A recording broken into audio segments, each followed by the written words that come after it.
In the waning years of the 18th century, Europe stood at a crossroads. Centuries of tradition, hierarchy, and royal power faced an unprecedented challenge as the continent's largest kingdom, France, trembled on the edge of upheaval. Kings, queens, and noblemen across Western Europe watched with growing unease as the forces of revolution began to reshape not only France's fate, but the entire European order. The roots of this transformation ran deep. In the decades leading up to this moment, Western Europe experienced extraordinary change. Economic and social shifts swept through both towns and countryside. New technologies, evolving patterns of trade and agriculture, and the gradual erosion of feudal structures unsettled the old rhythms of life. This was not the result of a single year or even a single generation, but the slow accumulation of pressures that would ultimately overwhelm the old order. Nowhere were these pressures felt more acutely than in France. The kingdom was governed by the Ancien Regime, a system that divided society into three distinct estates. At the top stood the clergy, the first estate, wielding spiritual authority and enjoying sweeping privileges. Next came the nobility, the second estate, who held land and ancient rights, often exempt from the burdens that weighed so heavily on the rest. Finally, the third estate included everyone else, from prosperous merchants and professionals, the burgeoning bourgeoisie, to the vast majority of peasants and urban workers. It was this third estate, made up of millions, that carried the weight of the kingdom's taxes and bore the brunt of its economic hardships. The injustices of this system were stark. The clergy and nobility not only paid little in taxes, but also enjoyed exclusive rights and privileges, including access to high offices and exemption from many laws. Meanwhile, the commoners shouldered the burden of hated levies such as the gabelle, a tax on salt, and the taille, a direct land tax. For ordinary people, life was marked by poverty, rising food prices, and a daily struggle to meet even the most basic needs. The French central government, for its part, was essentially broke. Decades of costly wars, including the French and Indian Wars and, more recently, France's support for the American Revolution, had left the royal treasury empty. Despite attempts to reform the tax system and curtail royal spending, the monarchy's finances spiraled ever closer to disaster. Yet the crisis ran deeper than financial woes. By the late 1780s, the monarchy of Louis XVI faced a profound collapse of confidence. The king himself, by all accounts, was ill-equipped to handle the mounting challenges. His weaknesses, inherited problems, and a long tradition of absolute monarchy left him isolated and hesitant in the face of calls for reform. To many observers, it seemed that the royal government had lost not only its grip on the country's finances, but its very capacity to govern effectively. At the same time, new ideas were spreading. Ideas that undermined the very foundations of the old order. Across Europe, the Enlightenment was reshaping politics, philosophy, science, and communication.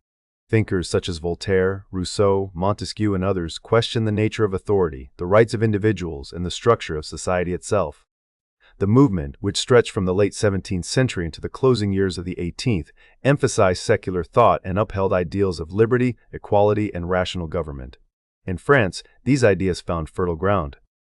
The bourgeoisie, increasingly influential yet denied access to political power, drew inspiration from the Enlightenment's promises. Even among the nobility and clergy, some called for reform and a more just society. The monarchy's loss of colonial power and the corrosive effect of extravagant royal spending further eroded public confidence. Poor harvests, especially in the years immediately preceding the revolution, added fuel to the fire. As bread prices soared and hunger became a daily reality for the poor, the government's inability to respond only deepened popular anger. The sense that the entire system was rigged against the common people, that privilege and corruption were entrenched at every level, became impossible to ignore. Scholars have long debated the precise causes of the French Revolution. Some, drawing on Marxist interpretations, see the conflict as a class struggle between the rising bourgeoisie and the entrenched nobility. Others critique this view, pointing instead to the role of political and cultural factors, the erosion of royal authority, the influence of Enlightenment thought, and the deepening crisis of confidence in traditional institutions. What is clear from the historical evidence is that the revolution was caused by a combination of social, political, and economic forces, all converging in a moment of extraordinary volatility. By 1789, the feudal regime, a system already in steady decline since the Middle Ages, could no longer contain the tensions tearing at the fabric of French society. Facing imminent bankruptcy, the monarchy was forced to call the Estates General, an assembly representing all three estates, in May of that year. It was the first time in over 150 years that such a body had been convened. What began as an attempt to solve a financial crisis quickly became the opening act of a revolution that would sweep away centuries of tradition. As the revolution gathered pace, its reverberations could not be contained within France's borders.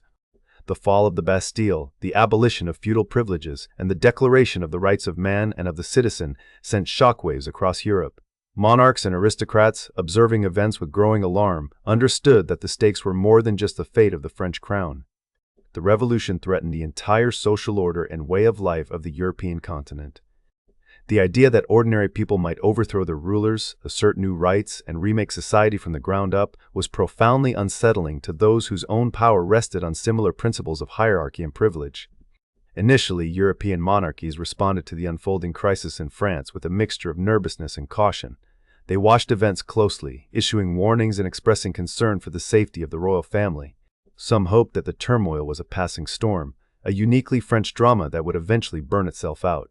But as the revolution radicalized, abolishing the monarchy and executing Louis XVI, these hopes gave way to fear and outrage. Revolutionary leaders in Paris, meanwhile, suspected, often with good reason, that foreign powers were conspiring to restore the old regime and crush the revolution. The ideological challenge posed by the French Revolution was matched by its practical threat. Revolutionary France did not simply proclaim new ideals, it sought to export them, overturning the diplomatic and political balance that had prevailed in Europe since the end of the 7 Years' War.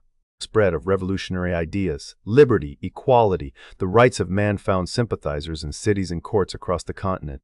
But for most monarchs, these ideals were dangerous contagions to be resisted at all costs. The tension between France and its neighbors reached a breaking point in 1792. The issuing of the Brunswick Manifesto, in which allied European monarchs threatened dire consequences if harm befell the French royal family, only convinced French radicals that the revolution was threatened by a united front of foreign enemies. The fear of counter-revolution, both from within and without, became a driving force in French politics. For many, war was not simply a matter of national defense, but a way to preserve the revolution itself. This was the dawn of the French Revolutionary Wars, a conflict that would engulf the continent and transform the very nature of warfare and politics in Europe.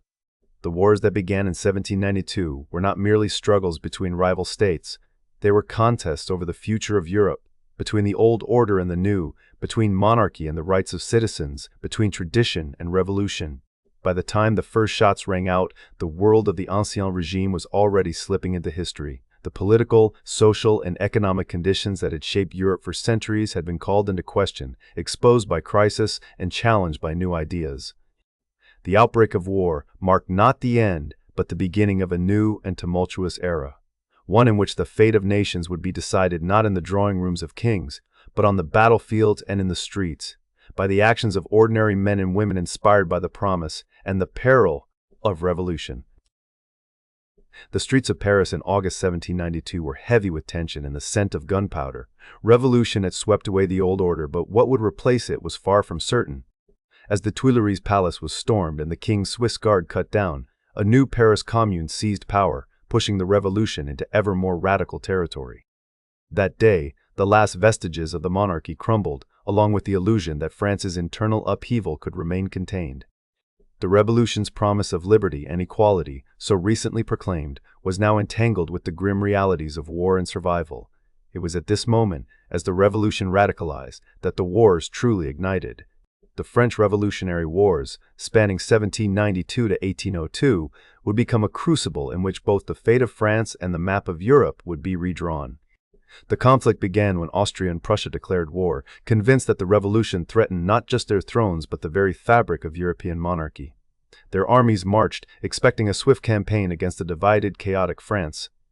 Yet what followed was a struggle of unprecedented scale and ferocity, one that would unleash new forms of warfare, transform societies, and raise up new leaders, none more consequential than Napoleon Bonaparte. In those early years, France was beset on all sides. The outbreak of war was marked by confusion and reversals. The Girondins, the political faction that pushed France into war, believed military victory would cement the revolution. Instead, France suffered a string of humiliating defeats, and panic gripped the capital. The threat of invasion and the specter of counter-revolutionaries lurking within fueled an atmosphere of suspicion and fear. France's armies, hastily assembled and poorly supplied, seemed unequal to the task of facing Europe's seasoned monarchies. Inside France, the revolutionary government radicalized in response. The Committee of Public Safety, wielding extraordinary powers, took charge of both the war and the revolution itself. The levée en masse, a mass mobilization of citizens, swelled the ranks of the French army to sizes unprecedented in European history. For the first time, war was not just the business of kings and mercenary regiments, but the task of an entire nation. The Republican Army was born of necessity, forged in the fires of crisis. This transformation extended beyond sheer numbers. The French armies abandoned the old aristocratic officer corps, embracing a merit-based system that rewarded talent and zeal over birthright. Commanders like Charles-François Dumouriez emerged, leading new citizen soldiers into battle with a sense of purpose that was as political as it was military. These changes, driven by the revolution's ideals and the urgency of survival, would ripple outward, forever altering the character of European warfare. The first great test came at Valmy in September 1792. There, under the shadow of Prussian cannon, French volunteers stood their ground. The battle itself was indecisive in terms of casualties, but it marked a psychological turning point. The French army, fueled by revolutionary fervor and the defense of their homeland, had stopped the invaders.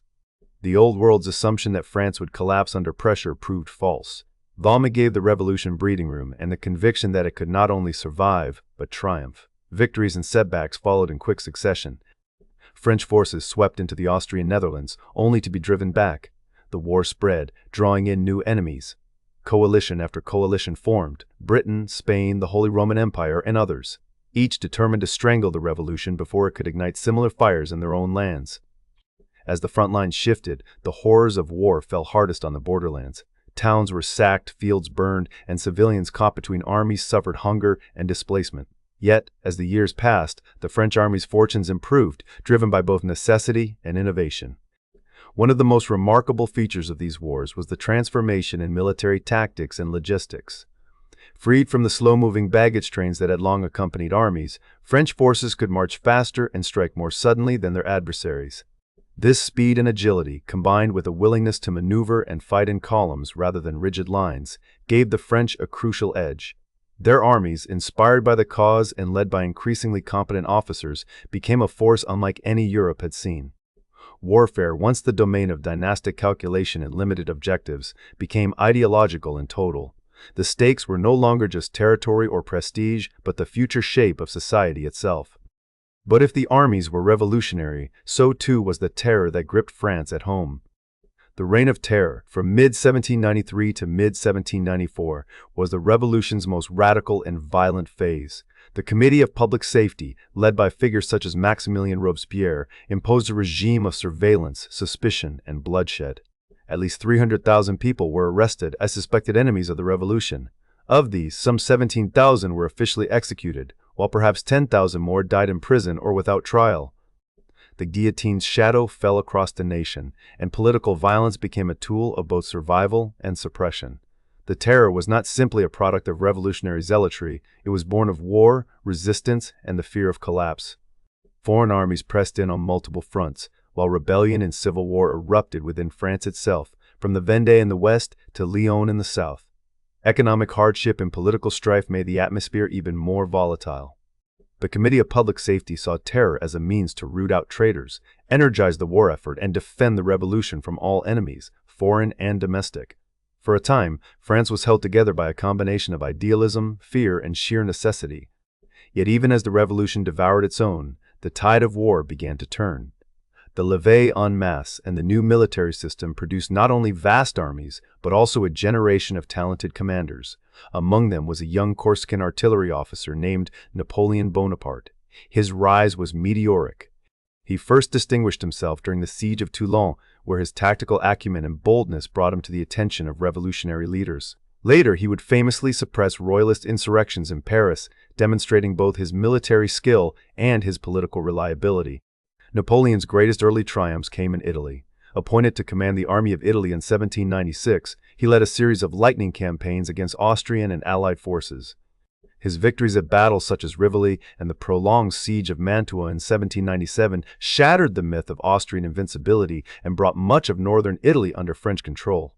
These campaigns were marked by audacity and speed hallmarks of the new style of warfare, and by Napoleon's ability to inspire and organize his men. The Treaty of Leoben, signed in 1797, forced Austria to seek peace and confirmed France's ascendancy on the battlefield. The wars, however, were not merely a contest of armies. They were a crucible for new ideas, new loyalties, and new forms of resistance. Revolutionary France's armies carried not just muskets and tricolor flags, but also the ideals of liberty and equality. Wherever they marched, they left behind not only destruction and hardship, but also a challenge to the old regimes and social orders of Europe. Some welcomed the revolutionary armies as liberators. Others saw them as invaders. The spread of revolutionary ideals was uneven, and resistance to French domination was fierce and persistent. Meanwhile, the internal dynamics of France continued to shift. The collapse of the Reign of Terror left a power vacuum, and the Directory, a new, more conservative government, struggled to maintain control. The wars dragged on, draining resources and patience.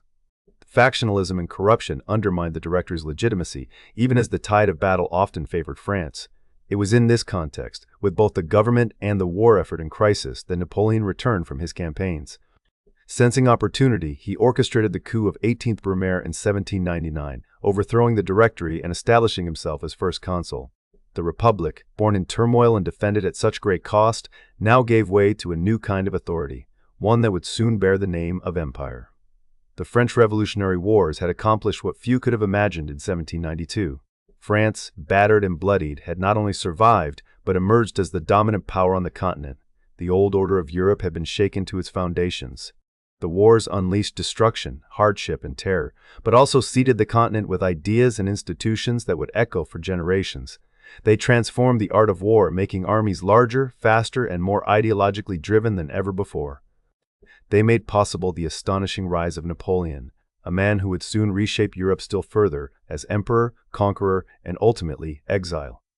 Yet, through the tumult of these years, the central drama was not merely that of generals and battles, but of a society struggling to define itself in the face of existential threats. The revolution's promise was always shadowed by its perils. The wars that began as a desperate defense became engines of conquest and transformation, spreading new possibilities and new terrors across Europe. The Republic forged in war now stood on the threshold of empire, its fate entwined with that of the extraordinary soldier who had risen from its ranks. The story of the French Revolutionary Wars is, above all, the story of how a nation, pushed to the brink, remade itself and in the process, changed the world. The last echoes of cannon fire from the French Revolutionary Wars faded, but their reverberations would be felt across continents and centuries. In the aftermath, France, Europe, and the wider world found themselves transformed in ways that no one in 1792 could have fully anticipated. The upheaval had not merely redrawn maps or toppled kings. It had set in motion a complex and often contradictory legacy, one that would shape the destinies of peoples, nations, and ideas. As the dust settled, the old feudal order lay decisively broken. The revolution, and the wars it unleashed, swept away the last remnants of medieval privilege in France. The old system of lords and serfs, hereditary rights, and localized power gave way to a new social and political landscape. In its place, representative government was established, though not without turmoil. France's new institutions were fragile, rocked by crises and coups, and marked by a political instability that would eventually open the door to Napoleon's rise. The nation was exhausted, battered by years of war and revolution, but it was also profoundly changed. The end of feudalism and the birth of new political forms were not merely French phenomena. They sent ripples throughout Europe and beyond, challenging the very foundations of traditional authority. The revolutionary armies that marched across the continent carried more than muskets and tricolor banners. They brought with them ideas, liberty, equality, fraternity ideas that had already shaken France to its core. As French forces advanced, these ideals found both eager supporters and fierce opponents. In some lands, the prospect of legal equality and the abolition of old privileges inspired hope and rebellion. In others, they provoked a desperate reaction, as crowned heads and conservative elites sought to stem the revolutionary tide. The spread of these ideals was uneven and contested at every step, but their influence was undeniable. Liberalism, direct democracy, and the principle of legal equality became topics of debate across Europe and the New World, fueling both reform and reaction. The wars themselves also changed the very nature of conflict. What began as a struggle to defend the revolution soon became something more familiar, an extension of French influence, ambition, and, ultimately, conquest under Napoleon. Yet even as France pursued more traditional goals, the shadow of the revolution lingered. The challenge for France's adversaries was not merely military, it was political. Coalition warfare against France proved notoriously difficult as the powers of Europe struggled to find unity. Diverging interests, mutual suspicions, and the sheer complexity of coordinating multiple states hampered efforts to contain the revolutionary threat. The lack of political cohesion among France's enemies allowed the Republic and later the Empire to achieve victories that might otherwise have been impossible. But these wars were not confined to Europe alone. The French Revolutionary and Napoleonic conflicts became, in effect, a global economic war. Belligerents and neutral countries alike were drawn into the maelstrom as blockades, embargoes, and shifting alliances disrupted worldwide trade. The economic repercussions were felt as far away as the Americas. The United States, for example, found its interests entangled in the struggle. The Louisiana Purchase, one of the most significant land deals in history, was a direct consequence of the Napoleonic Wars that followed, as France, pressed for funds, sold vast territories in North America.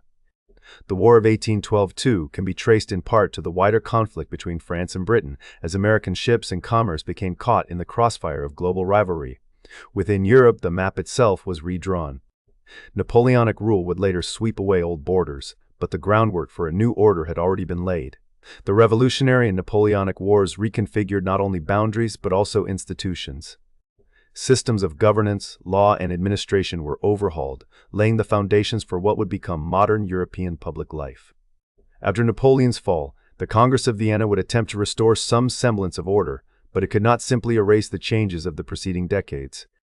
The legacy of these years was woven into the fabric of Europe, a continent more interconnected, more aware of itself as a community of nations, and more alert to the power of ideas. Perhaps nowhere was this legacy more visible than in the rise of nationalism. The tricolor flag, once the emblem of revolutionary France, became a potent symbol not only within the country, but abroad. La Marseillaise, sung by French armies as they marched into battle, echoed across borders and inspired both emulation and resistance. National consciousness, sharpened by the experience of war and occupation, took root on both sides of the conflict. In France, the revolution and the wars fostered a sense of unity and purpose, binding citizens to the nation in new ways. Among France's adversaries, the struggle against revolutionary and Napoleonic armies often provoked their own national awakenings, laying the groundwork for movements that would shape the 19th century and beyond. The impact of the revolution and its wars, however, was not limited to the realm of politics or war. The legal and social reforms unleashed in France found echoes in other lands. The principle of equality before the law, proclaimed in revolutionary France, became an aspiration for reformers elsewhere. The abolition of feudal dues, the secularization of government, and the idea of merit-based advancement challenged old hierarchies and inspired new hopes. At the same time, the violence and upheaval of revolution sparked debates about the dangers and possibilities of radical change. Conservative forces, alarmed by the specter of social upheaval, sought to restore monarchy and tradition wherever possible, while reformers and revolutionaries looked to France as both a warning and an inspiration. The ideological legacy of the revolution radiated far beyond Europe. In the Americas, the example of France inspired both hope and anxiety. The ideas of liberty and popular sovereignty found a ready audience among revolutionaries and reformers, while the violence and instability of the French experience prompted caution among others. The Treaty of Alliance between France and the United States in 1778, forged in the crucible of the American Revolution, had already demonstrated the potential for revolutionary ideals to shape international relations. After the French Revolution, the dynamics of alliance and rivalry became even more complex, as nations weighed the appeal of new ideas against the risks of upheaval. Economically, the period of the French Revolutionary and Napoleonic Wars was one of profound disruption. The global reach of these conflicts meant that trade, finance, and industry were subject to sudden shocks and long-term reconfigurations. Both belligerents and neutral countries found their fortunes rising and falling with the tides of war. The struggle for supremacy between France and Britain in particular had worldwide consequences, affecting shipping lanes, colonial possessions, and markets as distant as the Caribbean and the Indian Ocean. The era is often remembered as an economic war as much as a military one, with the livelihoods of millions entwined in the fortunes of armies and empires. For France, the memory of these wars became an enduring part of the national consciousness. The Republican tradition, born in revolution and tested in war, left an indelible mark on French political culture. Military glory, the sense of a nation mobilized for a common purpose, and the ideals of citizenship became central to the French sense of identity. At the same time, the turbulence of these years, a republic beset by enemies, a society racked by violence and change, served as a cautionary tale about the costs of revolution and the fragility of new institutions. Historians generally agree that the French Revolution and the wars it spawned marked the advent of the modern era.